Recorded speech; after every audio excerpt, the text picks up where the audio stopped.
बिल्कुल मुल्तान और गिरदोनवा में इस वक्त धुंध का राज है। और आज अगर कहा जाए कि इस सीज़न की सबसे ज़्यादा धुंध है तो वो गलत ना होगा। जो शहरी इलाके हैं यहाँ पर विजिबिलिटी जो है वो 50 मीटर तक रह गई है और दही इलाकों में ये सिफर तक पहुँच चुकी है। तो हद निगाह ना होने की वजह से जो मोटरवे M4 और M5 है वो भी मुकम्मल तौर पर ट्रैफिक के लिए बंद कर दी गई हैं।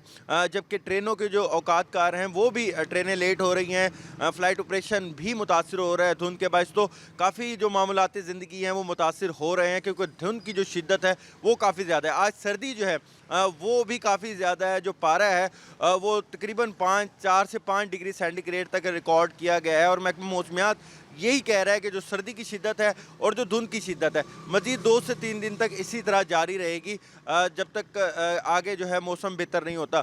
जबकि यहाँ पर जो डॉक्टर हज़रात हैं बार बार तलकीन कर रहे हैं कि ख़ास तौर पर जो बच्चे स्कूल गोइंग बच्चे हैं वो अपने आप को कवर करके जाएँ। ख़ास तौर पर जो मोटरसाइकिल वाले हज़रात हैं अपने सीने को, अपने जो है वो सर को, चेहरे को जो है अच्छी तरह ढांप के रखें। जबकि जो ट्रैफिक पुलिस एहलकार है उनका कहना है कि गैर ज़रूरी सफ़र जो है उससे इज्तनाब किया जाए। अगर सफ़र करना ज़रूरी है तो फोग लाइट का इस्तेमाल जो है वो ज़रूर करना चाहिए। शहरियों को जो रफ्तार है वो धीमी रखनी चाहिए क्योंकि इस मौसम में जो हादसात हैं वो काफ़ी ज़्यादा हो जाते हैं। तो हादसात से बचने के लिए भी ज़रूरी है कि इन चीज़ों का जो है वो इस्तेमाल किया जाए।